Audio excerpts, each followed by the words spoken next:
अभी जो हमारे गेस्ट हैं यहाँ पर पीछे बैक स्टेज पर, वो अभी तक जितने भी गेस्ट आए हैं उसमें से सबसे कम एज इनकी है। उनको आप सब गूगल बॉय ऑफ इंडिया के नाम से जानते हो। Please give an energetic and warm welcome to Kautilya पंडित।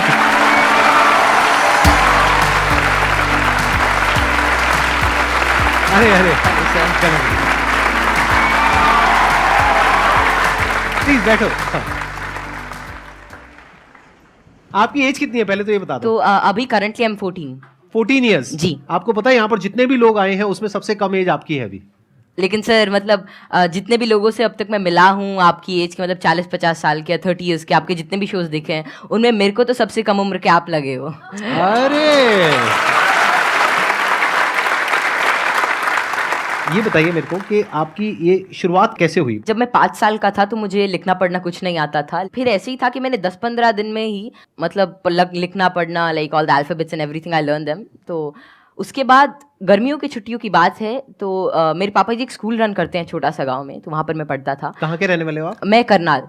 अच्छा जी। तो वहाँ पर एक जैसे हॉलिडे होमवर्क देते सबको एक जनरल कि आपको जो वर्ल्ड मैप होता है, एटलस होता है, अगर जिन जिन को अच्छा लगता है आप वो करके आना, आप मतलब उसे समझ के आना। तो फिर ये मेरे दादाजी ने कहा, फिर पापा जी ने कहा कि तो मैं भी कर सकता हूँ। तो पहले ही दिन मैंने देखा तो I got into it and I learned it. मैं उसमें सवाल पूछता गया और जितने भी मेरे कुछ भी मन में रहता तो वो सब आता गया, and within 20 days or something I got use to it. और मुझे बहुत ही अच्छा लगने लगा। एंड जितना भी वर्ल्ड मैप वगैरह इस टाइप की रिगार्डिंग जितनी भी चीज़ें होती हैं, पॉलिटिक्स, इकोनॉमिक्स, वो सभी मुझे मतलब things were very easy for me. And उसी के बाद से लोग कहते गए कि नॉलेज बढ़ता गया, और तब से मतलब यही है कि सीखने का प्रयास कर रहा हूँ। कुछ भी नई चीज़ मिलती है, like currently I am a student of 11th grade, but I am learning things like astrophysics and quantum mechanics. तो I am not very into it, but I like to study it. And जितना भी मेरे से हो सकता है मैं उसके अंदर कोई नई चीज़ देखने का प्रयास करता हूँ और कोई नया सवाल पूछने की कोशिश करता हूँ, क्योंकि जितने भी ज़्यादा क्वेरीज, जितनी भी ज़्यादा माइंड के अंदर जो भी कोई क्वेश्चन आता है, I try to get it forward, और वैसे ही सारी चीज़ें आसान होती रहती हैं। I try to dwell myself deep into it, क्योंकि कोई भी फील्ड इस टाइप का, I think that they need one thing that is really important for them, that is questioning. क्योंकि जितने ज़्यादा अलग टाइप के क्वेश्चंस पूछते हो उतना ज़्यादा आप उस चीज़ को अच्छी तरीके से समझ सकते हो। तो वही है कि मैं अभी भी क्वेश्चंस नए ढूंढ रहा हूँ, जवाब उनके मिल ही जाएंगे। बस ये है कि जितने ज़्यादा और नए और अच्छे क्वेश्चंस मेरे पास आते गए और आते हैं, उनसे मैं आगे बढ़ने का कोशिश कर रहा हूँ।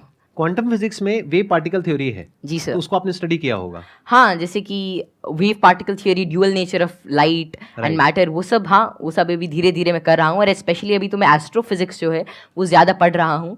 और जैसे कि डार्क मैटर है, डार्क एनर्जी है, तो या फिर माइक्रोवेव रेडिएशन है, बैकग्राउंड रेडिएशन, एक्सपैंडिंग यूनिवर्स, ये सारी चीज़ें मुझे काफ़ी इंट्रीग करती हैं, और इनके बारे में मैं कुछ रिसर्च पेपर्स और अलग अलग चीज़ें अभी स्टडी कर रहा हूँ। तो 0 पॉइंट फील्ड के बारे में भी आपने कुछ स्टडी करी है? नहीं, अभी ज़्यादा नहीं। अभी मैं जनरली जैसे अभी मैं टाइप 1a सुपरनोवा और उनके जो एक्सपेंशन है, लाइफ साइकिल ऑफ स्टार, उनके बारे में अभी मेरी रीसेंट स्टडी चल रही है। मैंने आपकी यूट्यूब पर एक वीडियो देखी थी जिसमें एक न्यूज़ एंकर आपसे कुछ पूछ रही थी और आप एक एक करके सारे सवालों के जवाब दे रहे थे। तो क्या अभी भी आप उस तरह से सवालों के जवाब दे सकते हैं? कोई भी आपसे कोई भी कैसा भी सवाल पूछेगा तो आप जवाब दे सकते हैं? क्योंकि ऐसा है कि नॉलेज तो एंडलेस है और सब कुछ तो कोई जान ही नहीं सकता। लेकिन ये है कि जितना ज़्यादा मतलब अपने सराउंडिंग्स को ऑब्जर्व करते हैं तो उतना ज़्यादा क्या है, जितना ज़्यादा आप नॉलेज ग्रहण करते रहते हैं उतना आपका माइंड एक तरह की मैग्नेट की तरह बन जाता है। और उसके बाद कोई भी इंफॉर्मेशन, कोई भी चीज़ वो आपको आती रहती है। और ऐसा है कि बहुत सारी चीज़ें मेरे को नहीं भी पता होती और मैं उनको सीखता हूँ। अगर मानो कोई नई चीज़ मेरे को आज पता चलती है तो मैं उसे सीखूंगा और that would be like great for me. तो कोई भी चीज़, I always like to entertain and get new answers and new questions, क्योंकि उसी से ही एक नया फील्ड, एक नया पर्सपेक्टिव मेरे लिए ओपन हो जाता है। एक्सीलेंट जी। तो अब एक काम करते हैं, आप में से किसी के भी माइंड में कोई भी क्वेश्चन है किसी भी तरह का तो वो आप इनसे पूछिए। मैं ये जानना चाहता हूँ कि क्या हम यूनिवर्स को जान सकते हैं कि वो कितना बड़ा है, या हम अभी तक जान पाए हैं? जी, क्या क्या पैरामीटर्स हो सकते हैं उसको नापने के लिए? जैसे कि हमने सुना है कि लाइट ईयर्स होते हैं। जी जी। पर वो कितना बड़ा है, क्या हम इमेजिन कर सकते हैं या हम एक्चुअली में उसे प्रैक्टिकली पता कर सकते हैं क्या? तो जो यूनिवर्स की जो एक्सपैंडिंग यूनिवर्स थ्योरी थी वो एडविन हबल ने दी थी, और उनके अकॉर्डिंग जो अभी यूनिवर्स की जो एज है वो नियर अबाउट 13.9 बिलियन ईयर्स है, और उसी रेट से अभी एक्सपैंड कर रहा है। तो यूनिवर्स जो अभी हमारी थियोरी है यूनिवर्स के जो मोस्टली एक्सेप्टेड है, that is of expanding universe. अभी के हिसाब से हबल कांस्टेंट होता है दैट इज 65 मेगापास्क, तो जो डिस्टेंस ऑफ यूनिवर्स है that is h times d, तो वही 13.9 बिलियन टाइम्स लाइट ईयर। तो इतना भी हमारा एक एस्टिमेशन है कि इतना यूनिवर्स हो सकता है। जैसे आपने इतनी सारी नॉलेज गेन कर रखी है, क्या आप भूलते नहीं है चीज़ों को, या भूलते हैं कब रिवाइज करते हैं? हम पढ़ते हैं तो हमें रिवाइज करना पड़ता है, अगले हफ्ते भूल जाते और हैं। रिवाइज करने के आपके बाद भी साथ भूल ऐसा जाते हैं। एक्चुअली ऐसे ही होता है है ना? Yes sir. अगर आप किसी चीज़ को अच्छी तरीके से देख लेते हैं, उसे समझ जाते हैं, तो उसकी एक आउटलाइन आपके दिमाग में रहती है और फिर आपको उसे ज़्यादा रिवाइज करने की ज़रूरत नहीं रहती। तो वही है कि किसी भी चीज़ का कॉन्सेप्ट रहता है, तो अगर आपको वो समझ में आ गया तो information is just like I think that information is not the main part. If you understand the thing properly, फिर आपको वो सारी चीज़ें आसानी से याद रहती है, आपको कोई उसके लिए एक्स्ट्रा एफर्ट्स नहीं करने पड़ते। सर पूछ रहे थे, बोल रहे थे ना कि मैं मैटर के बारे में स्टडी कर रहा हूँ, तो मैं ये जानना चाह रहा था कि जो इलेक्ट्रॉन प्रोटॉन है इनका मतलब सबसे पहले किसने बताया था इनके बारे में? तो इलेक्ट्रॉन की जो डिस्कवरी थी, तो यार 9th क्लास की एनसीईआरटी में मिल जाता है। तो जो इलेक्ट्रॉन की डिस्कवरी थी वो जे थॉमसन ने करी थी, और प्रोटॉन जो मिला था वो रदरफोर्ड के एक्सपेरिमेंट से हमने डिड्यूस किया था।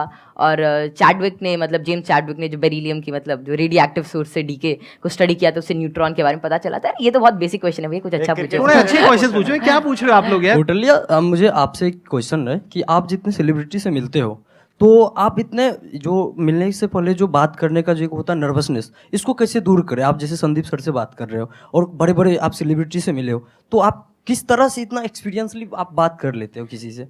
देखिए, जैसे आज मैं यही सोच के आया था कि मैं संदीप सर से मिलूंगा और उनसे बहुत कुछ सीखने को मिलेगा। तो ऐसा तो है नहीं कि संदीप सर आएंगे और मेरे से पूछेंगे चल ये बता, और फटाफट अगर कुछ गलत बताया जाए तो एक थप्पड़ मारेंगे, ऐसा तो होगा नहीं ना। मतलब प्यार से बात करेंगे और अपना आशीर्वाद देंगे, कुछ अच्छा नई चीज़ शेयर करेंगे। तो वही है कि आप मतलब एक फ्री एंड पे रहें, और जहाँ पर भी आप मतलब अपने से आप सच जो है वो एक्सपेक्ट करें कि अगर मैं कहीं से सच बोल रहा हूँ तो थिंग्स वुड गेट ईजी, और make it easy in your brain. और हर जगह से अगर आप कुछ अच्छा सीख करने की कोशिश करते हो, ट्रुथफुल रहते हैं, तो आप में nervousness is just a state of mind, और ये बस चला जाता है, जस्ट मिराज। तो बस संदीप सर हैं आज इनसे बहुत कुछ सीखने को मिलेगा, आप सभी से आज बहुत कुछ सीखने को मिलेगा। तो आप ऐसा कुछ एक अपना परसेप्शन रखिए और फिर सारी चीज़ें आपके लिए आसान हो जाएंगी। मेरा ये क्वेश्चन है कि जैसे चंद्र ग्रहण लगता है, सूर्य ग्रहण लगता है, तो उसका कैसे पता लगता है कि वो कब लगेगा और किस टाइम में लगेगा, या कितना, उसका कैसे पता लगता है? ये तो पता है कि वो क्यों लगता है, बट इसका कैसे पता लगता है कि अब लगेगा, या कैसे, उसका क्या होता है इसमें? तो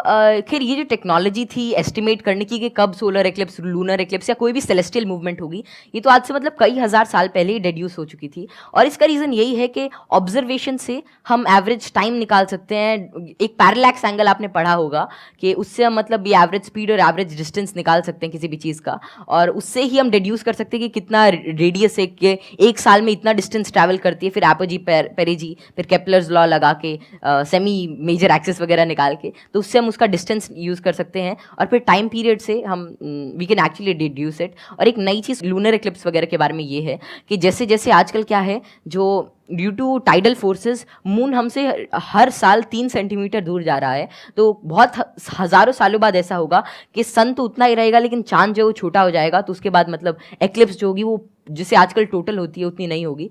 तो ये estimation it is done by using observation. और एस्ट्रोनॉमी एक ऐसा फील्ड है जो हज़ारों सालों तक ऑब्जर्वेशन से ही चला, और बहुत सारे पुराने साइंटिस्ट जैसे केपलर, गैलीली, आर्यभट्ट, जितने भी बड़े लोग थे जो पुराने ज़माने के, वे सभी ऑब्जर्व करते थे। उनकी ऑब्जर्वेटरीज होती थी कि कैसे कैसे जो हेवनली बॉडीज़ हैं ये इंटरैक्ट कर रही हैं, कैसे कैसे ट्रैवल कर रही हैं, इनमें क्या चेंजेस हैं, और उन्हीं सभी चेंजेस को एस्टिमेट करके, उन सभी को देख के आज हमने मतलब ऐसी सारी टेक्नोलॉजी को डिड्यूस किया है कि जिससे हम कर सकते हैं, एस्टिमेट कर सकते हैं उनका टाइम पीरियड, उनका डिस्टेंस, और कैसे वे एक्ट करेंगे। एक्सीलेंट जी, big round of applause for him.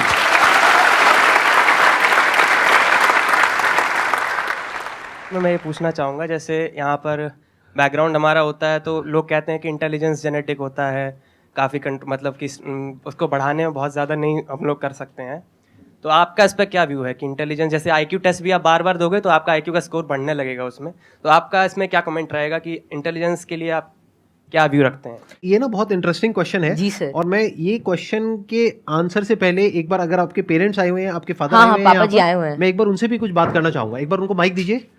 मैं आपसे ये जानना चाहूंगा कि आपके जो बेटे हैं, ये तो सबको पता है कि किस तरीके से चीज़ों को याद रखते हैं, किस तरह से एक्सप्रेस करते हैं, क्या आप भी इसी तरीके से चीजों को याद रख पाते हैं? पहले तो बहुत बहुत धन्यवाद जो आपने माइक दिया, और जो आपके आज दीदार हुए। हम बहुत दिनों से कुछ एक गिने चुने शख्सियत ऐसे जिनसे नहीं मिल पाए, उनमें एक संदीप माहेश्वरी थे, और जैसे ही कौटिल्य को पता लगा कि उनसे मिलने का मौका मिलेगा, ये बहुत ज़्यादा एक्साइटेड था आपसे मिलने के लिए। Thank you. मेरे पिताजी भी काफ़ी इंटेलिजेंट व्यक्ति थे, कौटिल्य भी इंटेलिजेंट है, और हम बीच की पीढ़ी हैं।